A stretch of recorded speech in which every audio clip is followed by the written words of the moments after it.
નમસ્તે વિદ્યાર્થી મિત્રો, લાસ્ટ ટાઈમ આપણે પ્રાણી સૃષ્ટિમાં રહેલા જે પણ કોઈ પ્રાણીઓ છે એ પ્રાણીઓનું વર્ગીકરણ કેવી રીતે કરવામાં આવેલું છે તેના વિશે સમજી ગયા. એટલે કે પ્રાણીઓનું વર્ગીકરણ કયા લક્ષણોને આધારે જુદા જુદા સમુદાયમાં કરવામાં આવેલું છે તે આપણે જુદા જુદા લક્ષણો વિશે સમજી ગયા. ઉપરાંત પ્રાણીઓનું વર્ગીકરણ કેવી રીતે કરવામાં આવેલું છે તે પણ આપણે ચાર્ટ દ્વારા સમજી ગયા. હવે વિદ્યાર્થી મિત્રો, આપણને ખબર છે કે પૃથ્વી પર વસતા જે પણ કોઈ પ્રાણીઓ છે એ પ્રાણીઓનું જે વર્ગીકરણ છે એ વર્ગીકરણમાં જુદા જુદા લક્ષણોને ધ્યાનમાં લેવામાં આવેલા છે અને એ લક્ષણોને ધ્યાનમાં લઈને જે તે પ્રાણીઓ છે એ પ્રાણીઓને જુદા જુદા સમુદાયમાં વિભાજિત કરવામાં આવેલા છે.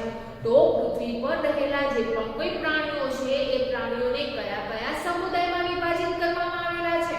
તો વિદ્યાર્થી મિત્રો, જે પણ કોઈ પ્રાણીઓ છે એ પ્રાણીઓને છિદ્રકાય, જેને સછિદ્ર સમુદાય તરીકે ઓળખવામાં આવે છે.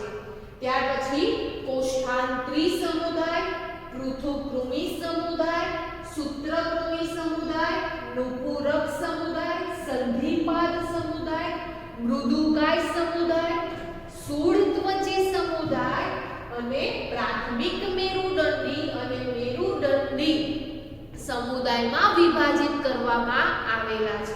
હવે વિદ્યાર્થી મિત્રો, અહીંયા જે પ્રાથમિક મેરુદંડી સમુદાય છે જેને સામી મેરુદંડી સમુદાય તરીકે પણ ઓળખવામાં આવે છે અને જે મેરુદંડી સમુદાય છે જેને પૃષ્ઠવંશી સમુદાય તરીકે ઓળખવામાં આવે છે.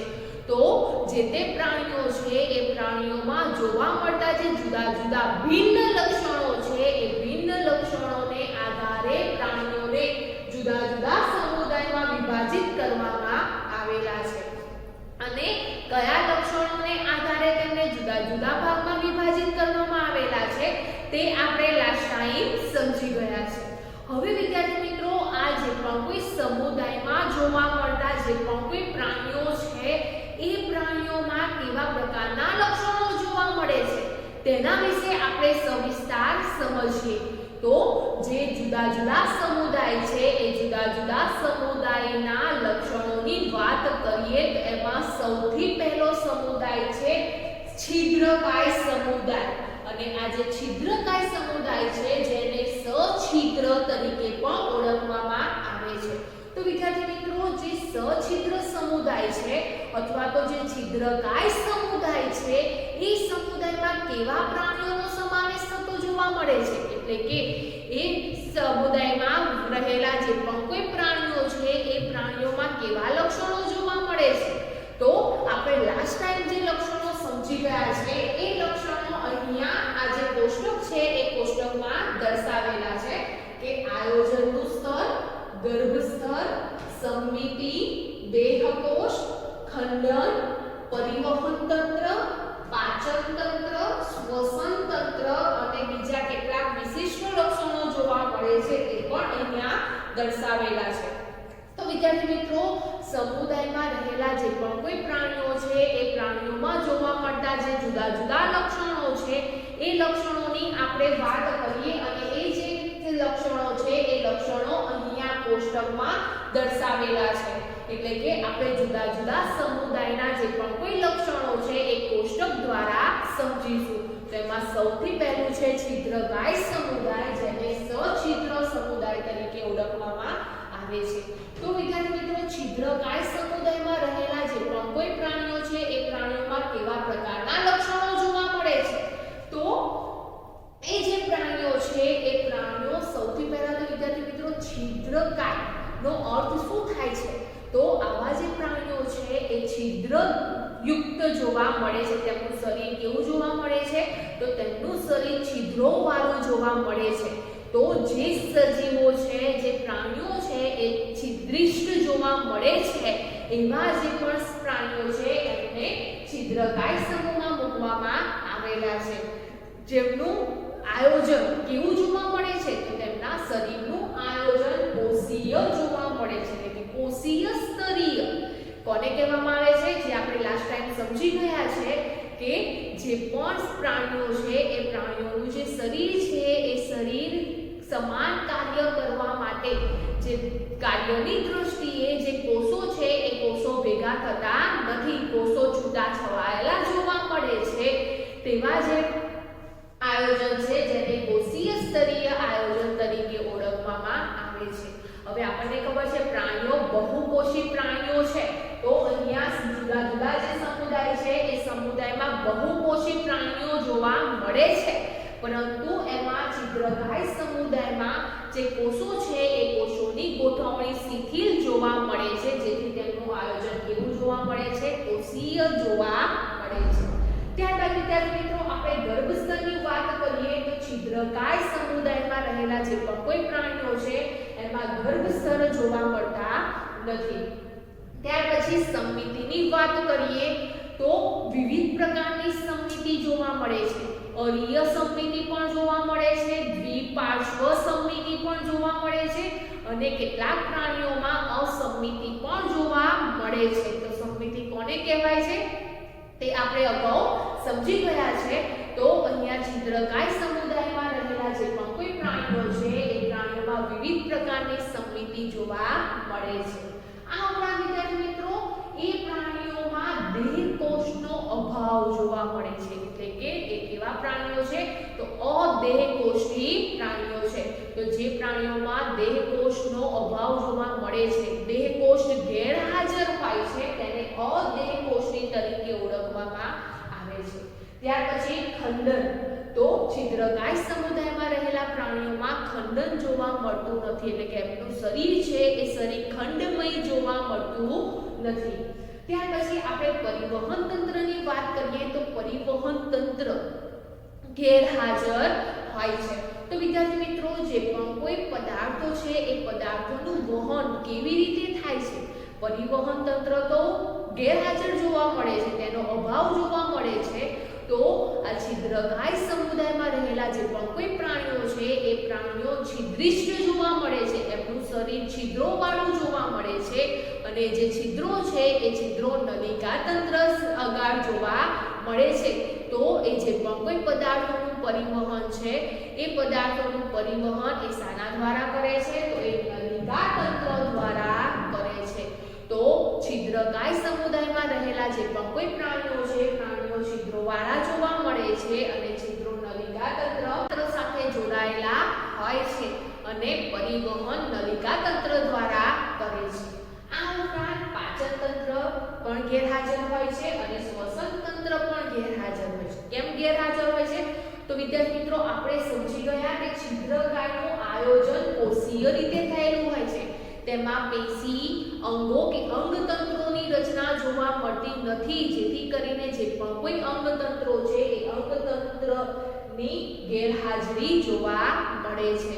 તો જે છિદ્રકાય સમુદાયમાં રહેતા જે પણ કોઈ પ્રાણીઓ છે એ પ્રાણીઓ મોટે ભાગે દરિયાઈ કે મીઠાના પાણીમાં વસવાટ કરે છે. ઉપરાંત આ પ્રકારના લક્ષણો તેમાં જોવા મળે છે. તો આવા પ્રકારના લક્ષણો જે પ્રાણીઓમાં જોવા મળે છે તેવા પ્રાણીઓને છિદ્રકાય અથવા તો સછિદ્ર સમુદાયમાં મૂકવામાં આવેલા છે. તો વિદ્યાર્થી મિત્રો કયા પ્રાણીઓનો સમાવેશ છિદ્રકાય સમુદાયમાં થાય છે? તો વિદ્યાર્થી મિત્રો અહીંયા યુપ્લેક્ટેલિયા, સાયકોન, સ્પોન્જીલા જેવા જે પ્રાણીઓ છે એ પ્રાણીઓનો સમાવેશ છિદ્રકાય સમુદાયમાં થતો જોવા મળે છે, એટલે કે આ જે પ્રાણીઓ છે એ પ્રાણીઓમાં આવા પ્રકારના લક્ષણો જોવા મળે છે. ત્યારબાદ વિદ્યાર્થી મિત્રો બીજા નંબરનો સમુદાય છે કોષ્ઠાંત્રી સમુદાય. તો કોષ્ઠાંત્રી સમુદાયમાં રહેતા જે પણ કોઈ પ્રાણીઓ છે એટલે કે તેમાં સમાવિષ્ટ જે પણ કોઈ પ્રાણીઓ છે એ પ્રાણીઓમાં કયા પ્રકારના લક્ષણો જોવા મળે છે, અથવા તો કોષ્ઠાંત્રી સમુદાયમાં જે પણ કોઈ પ્રાણીઓ છે એ પ્રાણીઓમાં કયા લક્ષણો જોવા મળે છે જેને આધારે તેમને કોષ્ઠાંત્રી સમુદાયમાં વિભાજિત કરવામાં આવેલા છે. તો વિદ્યાર્થી મિત્રો સૌથી પહેલા આયોજનનું સ્તર કેવું જોવા મળે છે? તો તેમનું શરીર આયોજન પેશીય જોવા મળે છે, એટલે કે જે કોષ્ઠાંત્રી સમુદાયમાં વસતા પ્રાણીઓ છે જે સમાવિષ્ટ પ્રાણીઓ છે એ પ્રાણીઓનું શરીર આયોજન પેશીય જોવા મળે છે. એટલે કે સમાન કાર્ય કરવા માટે જે કોષો છે એ કોષો ભેગા મળે છે, કોષોનું વિભાજન થાય છે અને સમાન કાર્ય કરતા કોષો ભેગા મળીને પેશીની રચના કરે છે. તો કોષાંતરી સમુદાયમાં સમાવિષ્ટ જે પ્રાણીઓ છે એમનું આયોજન કેવું જોવા મળે છે? તો કોષોનું આયોજન જટિલ છે અને પેશી સ્તરીય જોવા મળે છે. ત્યારબાદ વિદ્યાર્થી મિત્રો આપણે ગર્ભ સ્તરની વાત કરીએ તો કોષાંતરી સમુદાયમાં રહેલા જે પ્રાણીઓ છે એમનામાં દ્વિગર્ભ સ્તરીય જોવા મળે છે. એટલે કે બાહ્ય ગર્ભ સ્તર અને અંતઃગર્ભ સ્તર જોવા મળે છે. અને કેવા પ્રકારની સમમિતિ જોવા મળે છે? તો કોષાંતરીમાં અરીય પ્રકારની સમમિતિ જોવા મળે છે. અરીય એટલે કે કોઈ પણ ધરીથી તેને બે ભાગમાં વિભાજિત કરીએ તો સરખા ભાગમાં વિભાજિત થતું જોવા મળે છે. ત્યાર પછી દેહકોષ્ઠ ગેરહાજર છે, એટલે કે અદેહકોષ્ઠી છે. એટલે કે શરીર દીવાલ અને પાચન નળી વચ્ચે કોઈ ગુહા, કોઈ કોટર કે કોઈ અવકાશ જોવા મળતું નથી. ત્યાર પછી ખંડનની પણ ગેરહાજરી હોય છે અને અહીંયા પેશીય છે. આયોજન શરીરનું આયોજન કેવું છે? પેશીય છે. ફક્ત પેશીનું જ આયોજન જોવા મળે છે, જેથી અંગતંત્રો કેવા જોવા મળે છે? અંગતંત્રોની ગેરહાજરી જોવા મળે છે. પરંતુ વિદ્યાર્થી મિત્રો અહીંયા જે પાચન તંત્ર છે એ પાચન તંત્ર કેવું જોવા મળે છે? તો અપૂર્ણ જોવા મળે છે. આ ઉપરાંત આ કોષાંતરી સમુદાયમાં સમાવિષ્ટ જે પ્રાણીઓ છે એ પ્રાણીઓમાં વિશિષ્ટ લક્ષણો કયા જોવા મળે છે? તો એ પ્રાણીઓમાં ડંખ કોષો ધરાવતા સ્પર્શકો જોવા મળે છે. તો જે પ્રાણીઓમાં ડંખ કોષો ધરાવતા સ્પર્શકો જોવા મળે છે ઉપરાંત અહીંયા સમાવિષ્ટ જે પણ કોઈ લક્ષણો જોવા મળે છે એવા બધા જ પ્રાણીઓને કોષાંતરી સમુદાયમાં મૂકવામાં આવેલા છે. તો વિદ્યાર્થી મિત્રો કયા પ્રાણીઓનો સમાવેશ કોષાંતરી સમુદાયમાં થાય છે? તો ઉદાહરણ તરીકે હાઇડ્રા, સમુદ્રફૂલ, ઉપરાંત જેલીફિશ અને પ્રવાળ એટલે કે પરવાળ જેવા જે પ્રાણીઓ છે એ પ્રાણીઓનો સમાવેશ કોષાંતરી સમુદાયમાં થતો જોવા મળે છે. ત્યાર પછીનો નવો સમુદાય છે પૃથુકૃમિ સમુદાય. તો વિદ્યાર્થી મિત્રો પૃથુકૃમિ સમુદાયના લક્ષણો કયા કયા છે? અથવા તો પૃથુકૃમિ સમુદાયમાં જે પ્રાણીઓ સમાવિષ્ટ છે એ પ્રાણીઓના લક્ષણો કયા કયા છે? તો વિદ્યાર્થી મિત્રો અહીંયા જે પૃથુકૃમિ સમુદાયમાં જે પ્રાણીઓ છે એ પ્રાણીઓનું શરીર આયોજન કેવું જોવા મળે છે? તો શરીર આયોજન પેશીય અથવા તો અંગ સ્તરીય જોવા મળે છે. તો પૃથુકૃમિ સમુદાયમાં રહેલા જે પ્રાણીઓ છે એ પ્રાણીઓના શરીર આયોજન પેશીય અથવા તો અંગ સ્તરીય જોવા મળે છે.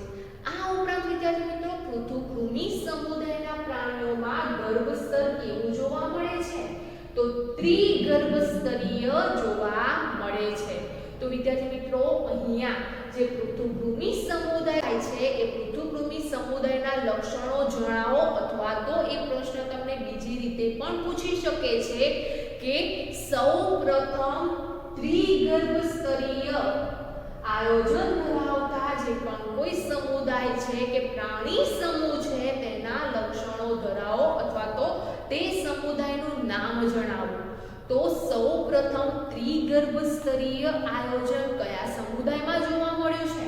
તો સૌપ્રથમ ત્રિગર્ભ સ્તરીય આયોજન પૃથુકૃમિ સમુદાયમાં જોવા મળે છે. તો જ્યારે ત્રિગર્ભ સ્તરીય આયોજન ધરાવતા પ્રાણી સમૂહ કે પ્રાણી સમુદાયના લક્ષણો વિશે તમને પૂછે ત્યારે તમારે પૃથુકૃમિના લક્ષણોને દર્શાવવાના રહેશે. કેમ? તો પૃથુકૃમિ સમુદાયમાં રહેલા જે પણ કોઈ પ્રાણીઓ છે એ પ્રાણીઓમાં સૌપ્રથમ ગર્ભ સ્તરમાં 3 ભાગ જોવા મળે છે. કયા 3 ભાગ? તો બાહ્ય ગર્ભ સ્તર, મધ્ય ગર્ભ સ્તર અને અંતઃગર્ભ સ્તર. તેથી તેમનું ગર્ભ સ્તર કેવું જોવા મળે છે? ત્રિગર્ભ સ્તરીય જોવા મળે છે. ત્યારબાદ સમમિતિ કેવી જોવા મળે છે? તો દ્વિપાર્શ્વ જોવા મળે છે. એટલે કે એમને મધ્ય અક્ષની જે ધરી છે ત્યાંથી બે સરખા ભાગ કરીએ ત્યારે ડાબી બાજુ અને જમણી બાજુએ સરખા ભાગમાં વિભાજિત થતું જોવા મળે છે. દેહકોષ ગેરહાજર છે એટલે કે અદેહકોષી પ્રાણીઓ છે. ખંડન પણ ગેરહાજર જોવા મળે છે. પાચન તંત્ર અપૂર્ણ જોવા મળે છે, જ્યારે પરિવહન તંત્ર અને શ્વસન તંત્ર કેવું જોવા મળે છે તો એ ગેરહાજર જોવા મળે છે. આ ઉપરાંત વિદ્યાર્થી મિત્રો પૃથુકૃમિ સમુદાયમાં રહેલા જે પ્રાણીઓ છે એ પ્રાણીઓનું શરીર કેવું જોવા મળે છે તો પ્રાણીઓનું શરીર ચપટું જોવા મળે છે અને ચૂસકો જોવા મળે છે. તો જે પ્રાણીઓમાં જે ચૂસકો આવેલા હોય છે અને તેમનું શરીર ચપટું હોય છે, ઉપરાંત સૌપ્રથમ ત્રિગર્ભસ્તરીય આયોજન ધરાવે છે એવા જે પણ કોઈ પ્રાણીઓ છે એ પ્રાણીઓનો સમાવેશ પૃથુકૃમિ સમુદાયમાં કરવામાં આવેલો છે. તો પૃથુકૃમિ સમુદાયમાં કેવા લક્ષણો ધરાવતા પ્રાણીઓનો સમાવેશ થાય છે તો અહીંયા દર્શાવેલા જે લક્ષણો છે એ લક્ષણોને સમાવતા જે પણ કોઈ પ્રાણીઓ છે એ પ્રાણીઓનો સમાવેશ પૃથુકૃમિ સમુદાયમાં થતો જોવા મળે છે. તો પૃથુકૃમિ સમુદાયમાં અથવા તો સૌપ્રથમ ત્રિગર્ભસ્તરીય જે પ્રાણીઓ જોવા મળે છે એવા કયા પ્રાણીઓ છે તો ઉદાહરણ તરીકે પ્લેનેરિયા, યકૃત કૃમિ અને પટ્ટી કીડો જેવા જે પ્રાણીઓ છે એ પ્રાણીઓને પૃથુકૃમિ સમુદાયમાં મૂકવામાં આવેલા છે. કેમ તો એ પ્રાણીઓમાં આ પ્રકારના લક્ષણો જોવા મળે છે, માટે તેમને પૃથુકૃમિ સમુદાયમાં મૂકવામાં આવેલા છે. ત્યાર પછી વિદ્યાર્થી મિત્રો નવા સમુદાય વિશે સમજીએ તો પૃથુકૃમિ પછી આવે છે સૂત્રકૃમિ સમુદાય. તો સૂત્રકૃમિ સમુદાયમાં કયા પ્રકારના લક્ષણો જોવા મળે છે તો આપણે સૌથી પહેલા આયોજન સ્તરની વાત કરીએ તો આયોજન સ્તર કેવું જોવા મળે છે તો આયોજન સ્તર પેશીય, અંગ સ્તરીય અથવા તો અંગતંત્ર સ્તરીય જોવા મળે છે. તો વિદ્યાર્થી મિત્રો આ જે સૂત્રકૃમિ સમુદાય છે એ સૂત્રકૃમિ સમુદાયમાં રહેલા જે પણ કોઈ પ્રાણીઓ છે એ પ્રાણીઓના શરીરનું આયોજન છે એ પેશી સ્તરીય જોવા મળે છે, અંગ સ્તરીય જોવા મળે છે અને કેટલાક અંગતંત્રો સંપૂર્ણ રીતે વિકસિત પામેલા હોતા નથી. આ ઉપરાંત ગર્ભ સ્તર કેવું જોવા મળે છે તો ગર્ભ સ્તર ત્રિગર્ભસ્તરીય જોવા મળે છે. ત્યાર પછી સમમિતિની વાત કરીએ તો દ્વિપાર્શ્વ સમમિતિ ધરાવે છે. હવે દેહકોષની વાત કરીએ તો સૂત્રકૃમિ સમુદાયમાં રહેલા જે પ્રાણીઓ છે એ પ્રાણીઓમાં દેહકોષ કેવો જોવા મળે છે તો આભાસી દેહકોષ જોવા મળે છે અને આભાસી દેહકોષને કૂટ દેહકોષ તરીકે ઓળખવામાં આવે છે. અથવા તો આપણને ખબર છે કે જે દેહકોષ છે એ દેહકોષને શરીર ગુહા તરીકે પણ ઓળખવામાં આવે છે. તો વિદ્યાર્થી મિત્રો તમને એવો પ્રશ્ન પૂછવામાં આવે કે આભાસી શરીર ગુહા ધરાવતો પ્રાણી સમુદાયના લક્ષણો જણાવો અથવા તો તેનું નામ જણાવો તો આભાસી શરીર ગુહા અથવા તો કૂટ દેહકોષ અથવા તો આભાસી દેહકોષ ધરાવતો જે સમુદાય છે એનું નામ શું છે સૂત્રકૃમિ છે અને તેમાં આ પ્રકારના લક્ષણો જોવા મળે છે. તો સૂત્રકૃમિ સમુદાયમાં આભાસી શરીર ગુહા જોવા મળે છે એટલે કે કૂટ દેહકોષી પ્રાણીઓ છે. ત્યાર પછી ખંડનની ગેરહાજરી હોય છે, પરિવહન તંત્રની પણ ગેરહાજરી હોય છે. કેમ તો અંગતંત્ર છે એ સંપૂર્ણ રીતે વિકસિત પામેલા હોતા નથી. આ ઉપરાંત પાચન તંત્ર છે એ સંપૂર્ણ જોવા મળે છે, શ્વસન તંત્રની ગેરહાજરી જોવા મળે છે. ઉપરાંત વિદ્યાર્થી મિત્રો જે સૂત્રકૃમિ સમુદાયના પ્રાણીઓ છે એ લાંબા નળાકાર જોવા મળે છે અને પરોપજીવી જોવા મળે છે. પરોપજીવી એટલે બીજા પર આધાર રાખનાર પ્રાણીઓ છે. તો આવા લક્ષણો ધરાવતા જે પણ કોઈ પ્રાણીઓ છે એ પ્રાણીઓને સૂત્રકૃમિ સમુદાયમાં મૂકવામાં આવેલા છે. તો સૂત્રકૃમિ સમુદાયમાં કયા પ્રાણીઓનો સમાવેશ થાય છે તો વિદ્યાર્થી મિત્રો સૂત્રકૃમિ સમુદાયમાં અહીંયા કરમિયું અને યુકેરિયા જેવા જે પ્રાણીઓ છે એ પ્રાણીઓનો સમાવેશ થતો જોવા મળે છે. તો વિદ્યાર્થી મિત્રો, અહીંયા જે બ્રુકેરિયા છે એને હાથી પગાનું કૃમિ તરીકે પણ ઓળખવામાં આવે છે. તો આ જે કરમિયું અને હાથી પગાનું જે કૃમિ છે એ લાંબા અને નળાકાર જોવા મળે છે, જેથી તેમને સૂત્રકૃમિ અથવા તો ગોળ કૃમિ તરીકે પણ ઓળખવામાં આવે છે. અને આ જે પ્રાણીઓ છે એ કેવા જોવા મળે છે? પરોપજીવી જોવા મળે છે, એટલે કે બીજા પ્રાણીઓ પર તેઓ આધાર રાખે છે. તો આમ કરમિયું અને હાથી પગા કૃમિ છે એ સૂત્રકૃમિ સમુદાયમાં તેનો સમાવેશ થતો જોવા મળે છે. ત્યાર પછી વિદ્યાર્થી મિત્રો, નવો સમુદાય લઈએ, નુપુરક સમુદાય. તો નુપુરક સમુદાયના લક્ષણો કયા કયા છે? તો સૌથી પહેલા આયોજન સ્તર કેવું જોવા મળે છે? તો સૌથી પહેલા આયોજન સ્તર અંગતંત્ર સ્તરીય જોવા મળે છે. એટલે કે નુપુરક સમુદાયમાં એવા પ્રાણીઓનો સમાવેશ થયો છે જેમનું શરીર આયોજન છે એ અંગતંત્ર સ્તરીય જોવા મળે છે. એટલે કે સમાન કાર્યો કરતા જે પેશી છે એ પેશી ભેગી મળીને અંગની રચના કરે છે. સમાન કાર્ય કરતા અંગો ભેગા મળીને અંગતંત્રની રચના કરે છે અને અંગતંત્રો ભેગા મળીને શરીરની રચના કરે છે. તો નુપુરક સમુદાયમાં રહેલા પ્રાણીઓનું આયોજન અંગતંત્ર સ્તરીય જોવા મળે છે. ત્યાર પછી ગર્ભસ્તર ત્રિગર્ભ સ્તરીય જોવા મળે છે. સમમિતિ દ્વિપાર્શ્વ સમમિતિ જોવા મળે છે. આ ઉપરાંત વિદ્યાર્થી મિત્રો, દેહકોષની વાત કરીએ તો નુપુરક સમુદાયમાં રહેલા જે પ્રાણીઓ છે એમાં દેહકોષ જોવા મળે છે, જેને દેહકોષની પ્રાણીઓ તરીકે ઓળખવામાં આવે છે. અથવા તો આવા પ્રાણીઓમાં સાચી શરીર ગુહા જોવા મળે છે. તો સૌપ્રથમ સાચી શરીર ગુહા ધરાવતો સમુદાય કયો છે? તો સાચી શરીર ગુહા ધરાવતો સમુદાય છે નુપુરક. જો આભાસી શરીર ગુહા ધરાવતો સમુદાય સૂત્રકૃમિ, પણ સાચી શરીર ગુહા ધરાવતો સમુદાય છે નુપુરક. કેમ? તો એમાં દેહકોષ્ઠ જોવા મળે છે. ત્યાર પછી ખંડનની હાજરી જોવા મળે છે, એટલે કે તેમના શરીર ખંડમય હોય છે. જો તેમનું શરીર છે એ જુદા જુદા ભાગોમાં ખંડિત થયેલું જોવા મળે છે. તેમના શરીરમાં જુદા જુદા ખંડો જોવા મળે છે. તો ખંડનની હાજરી જોવા મળે છે, ખંડમય શરીર જોવા મળે છે. ઉપરાંત પરિવહન તંત્રની પણ હાજરી જોવા મળે છે. પાચન તંત્ર સંપૂર્ણ જોવા મળે છે અને શ્વસન તંત્રની ગેરહાજરી જોવા મળે છે. તો વિદ્યાર્થી મિત્રો, અહીંયા પરિવહન તંત્ર છે એ પરિવહન તંત્ર હાજર જોવા મળે છે. તો રુધિર પરિવહન તંત્રની વાત કરીએ તો રુધિર પરિવહન તંત્ર કેવું જોવા મળે છે? તો બંધ જોવા મળે છે. તો પરિવહન તંત્ર કેવું જોવા મળે છે? બંધ પ્રકારનું જોવા મળે છે. આ ઉપરાંત વિદ્યાર્થી મિત્રો, જે નુપુરક સમુદાયના પ્રાણીઓ છે એનું શરીર કેવું જોવા મળે છે? તો વલય જેવું શરીર જોવા મળે છે. તો આ સૌપ્રથમ સાચી શરીર ગુહા ધરાવતા જે પ્રાણીઓ છે એ પ્રાણીઓ દ્વિપાર્શ્વ સમમિતિ ધરાવે છે, ત્રિગર્ભ સ્તરીય જોવા મળે છે, અંગતંત્ર સ્તરીય આયોજન જોવા મળે છે. ઉપરાંત ખંડન હાજર હોય છે, પરિવહન તંત્ર બંધ પ્રકારનું જોવા મળે છે, સંપૂર્ણ પાચન તંત્ર જોવા મળે છે અને શ્વસન તંત્ર ગેરહાજર હોય છે.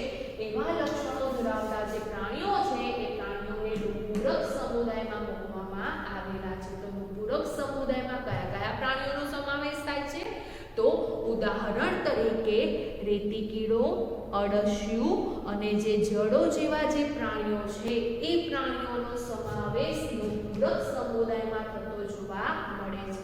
તો વિદ્યાર્થી મિત્રો, અહીંયા તમે આ જે પ્રાણીઓ રેતી કીડો, અળસિયું અને જડો જે પ્રાણીઓ તમે જોઈ રહ્યા છો એ પ્રાણીઓનું શરીર તમે ધ્યાનથી જુઓ તો તેમના શરીરની બહાર અને અંદર તરફ તમને નાના નાના ખંડો જોવા મળે છે, જેથી તેમનું શરીર કેવું જોવા મળે છે? તો તેવું ખંડમય શરીર જોવા મળે છે. ત્યાર પછી નુપુરક પછીનો સમુદાય છે સંધિપાદ સમુદાય. તો વિદ્યાર્થી મિત્રો, પ્રાણી જગતનો સૌથી મોટામાં મોટો સમુદાય કયો છે? તો પ્રાણી જગતનો સૌથી મોટામાં મોટો સમુદાય છે સંધિપાદ સમુદાય. તો સંધિપાદ સમુદાયના લક્ષણો કયા કયા છે, અથવા તો પ્રાણી જગતમાં સૌથી મોટો જે સમુદાય છે એના લક્ષણો કયા કયા જોવા મળે છે, એટલે કે કયા કયા લક્ષણો ધરાવતા પ્રાણીઓને એ સંધિપાદ સમુદાયમાં મૂકવામાં આવેલા છે. તો વિદ્યાર્થી મિત્રો, સૌથી પહેલા તો શરીર આયોજન કેવું જોવા મળે છે? અંગતંત્ર સ્તરીય જોવા મળે છે. ગર્ભસ્તર ત્રિગર્ભ સ્તરીય જોવા મળે છે. ઉપરાંત સમમિતિ દ્વિપાર્શ્વ સમમિતિ જોવા મળે છે. દેહકોષ્ઠી જોવા મળે છે, એટલે કે સાચી શરીર ગુહા જોવા મળે છે. આ ઉપરાંત વિદ્યાર્થી મિત્રો ખંડનની પણ હાજરી જોવા મળે છે, એટલે કે તેમના શરીરમાં પણ ખંડો જોવા મળે છે. આ ઉપરાંત પરિવહન તંત્ર છે, એ પરિવહન તંત્ર હાજર થાય છે, પણ પરિવહન તંત્ર કેવું જોવા મળે છે? તો ખુલ્લું જોવા મળે છે. રુધિરનું વહન ખુલ્લી રીતે થતું જોવા મળે છે. અને રુધિરનું વહન કોટરમાં થાય છે, એટલે ખુલ્લા પ્રકારનું પરિવહન તંત્ર ધરાવે છે. ત્યાર પછી સંપૂર્ણ પાચન તંત્ર ધરાવે છે અને શ્વસન તંત્ર છે એ હાજર જોવા મળે છે. અને શ્વસન તંત્ર માટે, એટલે કે શ્વસન માટે તેઓ ઝાલર કે ફેફસા જેવા જે પણ કોઈ અંગો છે એ અંગો જોવા મળે છે અને તેનો ઉપયોગ કરે છે. આ ઉપરાંત વિદ્યાર્થી મિત્રો, આ જે સંધિપાદ જે સમુદાય છે એ સમુદાયમાં જોવા મળતા જે પ્રાણીઓ છે એ પ્રાણીઓ કેવા જોવા મળે છે? તો તે પ્રાણીઓમાં સાંધાવાળા ઉપાંગો જોવા મળે છે. તો જે પ્રાણીઓ સાંધાવાળા ઉપાંગો ધરાવે છે એવા પ્રાણીઓને સંધિપાદ સમુદાયમાં મૂકવામાં આવેલા છે. તો સાંધાવાળા ઉપાંગો ધરાવતા હોવાથી તેમને સંધિપાદ તરીકે પણ ઓળખવામાં આવે છે. તો સંધિપાદ સમુદાયમાં આ પ્રકારના લક્ષણો જોવા મળે છે. અને કયા પ્રાણીઓનો સમાવેશ થતો જોવા મળે છે? તો ઉદાહરણ તરીકે વિદ્યાર્થી મિત્રો, સંધિપાદ સમુદાયમાં અથવા તો પ્રાણી જગતના સૌથી મોટા સમુદાયમાં વંદો, ઝીંગા, પતંગિયું, માખી, કરોળિયો, વીંછી, કરચલો, કાન, ખજૂરો જેવા જે પ્રાણીઓ છે એ પ્રાણીઓનો સમાવેશ ક્યાં થાય છે? સંધિપાદ સમુદાયમાં થતો જોવા મળે છે. આ ઉપરાંત વિદ્યાર્થી મિત્રો, એ જે પણ કોઈ પ્રાણીઓ છે એ પ્રાણીઓના ઉપાંગો કેવા જોવા મળે છે? તો એ પ્રાણીઓના ઉપાંગો સાંધાવાળા જોવા મળે છે. ત્યાર પછી વિદ્યાર્થી મિત્રો, સંધિપાદ પછી મૃદુકાય સમુદાયની વાત કરીએ તો મૃદુકાય સમુદાયમાં કયા પ્રકારના લક્ષણો જોવા મળે છે? તો આયોજન સ્તર અંગતંત્ર સ્તરીય જોવા મળે છે. ગર્ભસ્તર ત્રિગર્ભ સ્તરીય જોવા મળે છે. સમમિતિ દ્વિપાર્શ્વ સમમિતિ ધરાવે છે. દેહકોષની વાત કરીએ તો સાચી દેહકોષ શરીર ગુહા જોવા મળે છે, એટલે કે દેહકોષની પ્રાણીઓ છે. ઉપરાંત ખંડનની વાત કરીએ તો મૃદુકાય સમુદાયમાં રહેલા જે પ્રાણીઓ છે એમાં ખંડન જોવા મળતા નથી, શરીર ખંડમય જોવા મળતું નથી. ઉપરાંત પરિવહન તંત્ર કેવું જોવા મળે છે? ખુલ્લું જોવા મળે છે. પાચન તંત્ર સંપૂર્ણ જોવા મળે છે અને શ્વસન તંત્ર હાજર થાય છે અને ઝાલર મારફતે શ્વસનની ક્રિયા થતી જોવા મળે છે. આ ઉપરાંત વિદ્યાર્થી મિત્રો, જે મૃદુકાય સમુદાયમાં રહેલા પ્રાણીઓ છે એમાં કવચ હાજર જોવા મળે છે, એટલે કે કવચીય પ્રાણીઓ છે અને તેમનું જે કવચ છે એ કેલ્શિયમ કાર્બોનેટનું બનેલું જોવા મળે છે. તો કવચ હાજર હોય છે. ઉપરાંત પ્રજનન માટે તેઓ મૃદુ પગ આવેલા હોય છે. તો જે પણ કોઈ મૃદુકાય સમુદાયમાં રહેલા પ્રાણીઓ છે એ પ્રાણીઓ પ્રજનન કેવી રીતે કરે છે? તો મૃદુ પગને આધારે તેઓ પ્રજનન કરે છે. તો જે પ્રાણીઓ પ્રજનન મૃદુ પગ દ્વારા કરતા હોય, ઉપરાંત તેમનામાં કવચ હાજર હોય તેવા જે પ્રાણીઓ છે એ પ્રાણીઓને મૃદુકાય સમુદાયમાં મૂકવામાં આવેલા છે. તો મૃદુકાય સમુદાયમાં આ પ્રકારના લક્ષણો જોવા મળે છે. ત્યાર પછી વિદ્યાર્થી મિત્રો, આપણે સ્થૂળત્વચી સમુદાયની વાત કરીએ તો સ્થૂળત્વચી સમુદાયમાં કેવા પ્રકારના લક્ષણો જોવા મળે છે? તો સ્થૂળત્વચી સમુદાયમાં શરીરનું આયોજનની વાત કરીએ તો આયોજન કેવું જોવા મળે છે? અંગતંત્ર સ્તરીય મળે છે। ત્યાર પછી ત્રિગર્ભસ્તરીય જોવા મળે છે। સમમિતિ કેવા પ્રકારની જોવા મળે છે? તો અરીય સમમિતિ જોવા મળે છે। દેહકોષ્ઠી પ્રાણીઓ છે, ખંડન ગેરહાજર હોય છે। પરિવહન તંત્રની હાજરી જોવા મળે છે। ઉપરાંત પાચન તંત્ર કેવું જોવા મળે છે? સંપૂર્ણ પાચન તંત્ર જોવા મળે છે।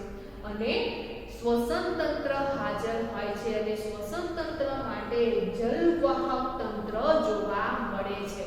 તો જે પણ સ્થૂળત્વચી સમુદાયના જે પ્રાણીઓ છે એ પ્રાણીઓ મુક્તજીવી જોવા મળે છે। ઉપરાંત ત્વચામાં કાંટા જેવી રચના હોય છે, જેથી તેમને સ્થૂળત્વચી તરીકે ઓળખવામાં આવે છે। ઉપરાંત વિદ્યાર્થી મિત્રો, તેમનું જે બાહ્ય કંકાલ છે એ કંકાલ ઉપર અથવા તો તેમનું જે બાહ્યનું કવચ છે એ કવચ કેલ્શિયમ કાર્બોનેટનું બનેલું હોય છે। ઉપરાંત સૂળો આવેલા હોય છે। તો જે પ્રાણીઓ મુક્તજીવી છે, ત્વચામાં કાંટા જેવી રચના જોવા મળે છે, ઉપરાંત બાહ્ય કવચ છે કેલ્શિયમ કાર્બોનેટનું બનેલું છે અને સૂળો આવેલા હોય છે, ઉપરાંત આ પ્રકારના લક્ષણો જોવા મળે છે, તેવા બધા જ પ્રાણીઓને સ્થૂળત્વચી સમુદાયમાં મૂકવામાં આવેલા છે। તો સ્થૂળત્વચી સમુદાયમાં કયા પ્રાણીઓનો સમાવેશ થાય છે? તો ઉદાહરણ તરીકે સ્થૂળત્વચી સમુદાયમાં બરડતારા, જેને પંખતારા તરીકે ઓળખવામાં આવે છે, સમુદ્ર કાકડી, ત્યાર પછી સાગરગોટા અને સમુદ્ર તારા, જેને તારા માછલી તરીકે ઓળખવામાં આવે છે, આવા જે પ્રાણીઓ છે એ પ્રાણીઓનો સમાવેશ સ્થૂળત્વચી સમુદાયમાં થતો જોવા મળે છે। આ ઉપરાંત વિદ્યાર્થી મિત્રો, અહીંયા આપણે મૃદુકાય સમુદાયના લક્ષણો સમજ્યા, પરંતુ મૃદુકાય સમુદાયમાં કયા પ્રકારના સજીવો, કયા પ્રકારના પ્રાણીઓનો સમાવેશ થાય છે, એટલે કે કયા પ્રાણીઓમાં મૃદુ પગ જોવા મળે છે? તો વિદ્યાર્થી મિત્રો, જે છીપલા, પાયલા, કાયટોન અને ઓક્ટોપસ છે, આવા જે પ્રાણીઓ છે એ પ્રાણીઓમાં મૃદુ પગ જોવા મળે છે, માટે તેમને મૃદુકાય સમુદાયમાં મૂકવામાં આવેલા છે। હવે વિદ્યાર્થી મિત્રો, આપણે મેરુદંડી એટલે કે પ્રાથમિક મેરુદંડીની વાત કરીએ તો સૌથી પહેલા તો મેરુદંડ કોને કહેવામાં આવે છે? આપણને ખબર છે કે જે પ્રાણીઓ છે એ પ્રાણીઓમાં ભ્રૂણના વિકાસ દરમિયાન પૃષ્ઠ બાજુએ એક દંડ જેવી રચના જોવા મળે છે, જેને મેરુદંડ તરીકે ઓળખવામાં આવે છે। અને આ જે મેરુદંડની હાજરી છે એ જીવનના દરેક તબક્કે મેરુદંડની હાજરી જોવા મળતી નથી। કોઈક જીવનના તબક્કે સુધી મેરુદંડ જોવા મળે છે, પછીથી મેરુદંડની હાજરી જોવા મળતી નથી। એવા જે પ્રાણીઓ છે એ પ્રાણીઓનો સમાવેશ શામાં થાય છે? તો પ્રાથમિક મેરુદંડી અથવા તો સામી મેરુદંડીમાં થતો જોવા મળે છે। મેરુદંડની હાજરી છે, પરંતુ જીવનના દરેક તબક્કે, જીવનના બધા તબક્કામાં મેરુદંડ હાજર હોતા નથી, જેને પ્રાથમિક મેરુદંડી અથવા તો સામી મેરુદંડી તરીકે ઓળખવામાં આવે છે। તો સામી મેરુદંડી અથવા તો પ્રાથમિક મેરુદંડીના લક્ષણો કયા છે? તો આયોજન કેવું જોવા મળે છે? અંગતંત્ર સ્તરીય જોવા મળે છે। ત્રિગર્ભ સ્તરીય પ્રાણીઓ છે, દ્વિપાર્શ્વ સમમિતિ ધરાવે છે। દેહકોષ્ઠી પ્રાણીઓ છે, ખંડન ગેરહાજર જોવા મળે છે, એટલે કે શરીર પર ખંડો જોવા મળતા નથી। ઉપરાંત ખુલ્લા પ્રકારનું પરિવહન તંત્ર ધરાવે છે। પાચન તંત્ર સંપૂર્ણ જોવા મળે છે અને શ્વસન તંત્રની વાત કરીએ તો શ્વસન તંત્ર હાજર હોય છે અને શ્વસન માટે ઝાલર જેવી રચના જોવા મળે છે। આ ઉપરાંત વિદ્યાર્થી મિત્રો, જે પ્રાણીઓ છે એ પ્રાણીઓ કેવા જોવા મળે છે? તો કૃમિ જેવા પ્રાણીઓ જોવા મળે છે। તો પ્રાથમિક મેરુદંડીમાં જીવનના દરેક તબક્કા સુધી મેરુદંડની હાજરી જોવા મળતી નથી અને કૃમિ જેવા પ્રાણીઓ જોવા મળે છે। તો કયા પ્રાણીઓનો સમાવેશ પ્રાથમિક મેરુદંડીમાં થતો જોવા મળે છે? તો વિદ્યાર્થી મિત્રો, પ્રાથમિક મેરુદંડીમાં અહીંયા દર્શાવેલ જે બાલાનોગ્લોસસ છે એ બાલાનોગ્લોસસ, ઉપરાંત એમ્ફિઓક્સસ અને હર્ડમેનિયા જેવા જે પણ કોઈ પ્રાણીઓ છે એ પ્રાણીઓનો સમાવેશ પ્રાથમિક અથવા તો સામી મેરુદંડીમાં થતો જોવા મળે છે. અને ત્યાર પછી જીવનના દરેક તબક્કે મેરુદંડ હાજર હોય છે. ઉપરાંત મેરુદંડનો વિકાસ થઈને કરોડરજ્જુ ચેતારજ્જુ સુધી તેનો વિકાસ થતો જોવા મળે છે. એવો જે પણ કોઈ પ્રાણીઓ છે એ પ્રાણીઓને કયા સમુદાયમાં વિભાજિત કરવામાં આવ્યા છે?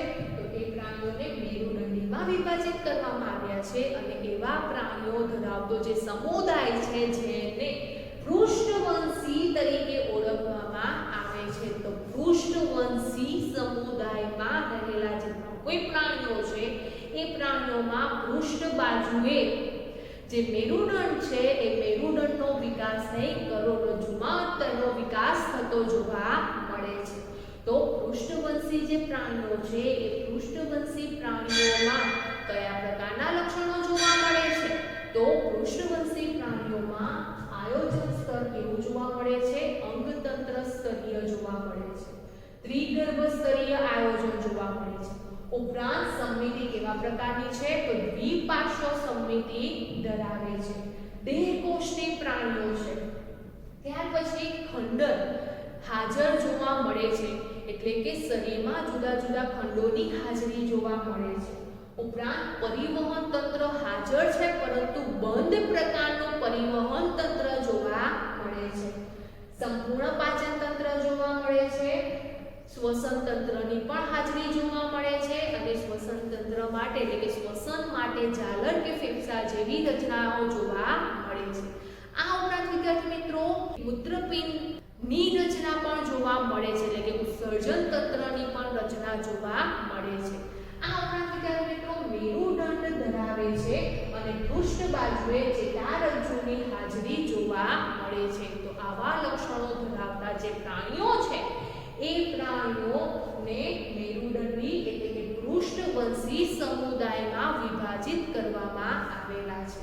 તો જુદા જુદા જે પણ કોઈ લક્ષણો છે એ લક્ષણોને ધ્યાનમાં લઈને પૃથ્વી પર વસતા જે પણ કોઈ પ્રાણીઓ છે એ પ્રાણીઓને જુદા જુદા સમુદાયમાં વિભાજિત કરવામાં આવેલા છે. તો વિદ્યાર્થી મિત્રો પ્રાણીઓનો જેમ જેમ ઉદ્વિકાસ થાય છે તેમ તેમ તેમના શરીરમાં જુદા જુદા પ્રકારના જે પણ કોઈ લક્ષણો છે એ લક્ષણો જોવા મળે છે.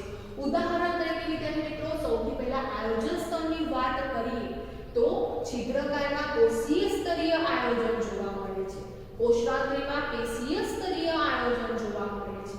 પૃથુકૃમિમાં અંગ સ્તરીય આયોજન જોવા મળે છે. સૂત્રકૃમિ પછીના જે પણ કોઈ સમુદાય છે એમાં અંગતંત્ર સ્તરીય આયોજન જોવા મળે છે. તેવી જ રીતે વિદ્યાર્થી મિત્રો આપણે ગર્ભ સ્તરની વાત કરીએ તો કોષાંતરીમાં દ્વિગર્ભ સ્તરીય જોવા મળે છે, એટલે કે ગર્ભ સ્તર 2 જોવા મળે છે. જ્યારે પૃથુકૃમિ પછીના સમુદાય જોવા મળે છે એમાં ગર્ભ સ્તર કેવું જોવા મળે છે? ત્રિગર્ભ સ્તરીય જોવા મળે છે. સૌપ્રથમ 3 ગર્ભ સ્તર કયા સમુદાયમાં જોવા મળે છે? તો સૌપ્રથમ પૃથુકૃમિ સમુદાયમાં જોવા મળે છે.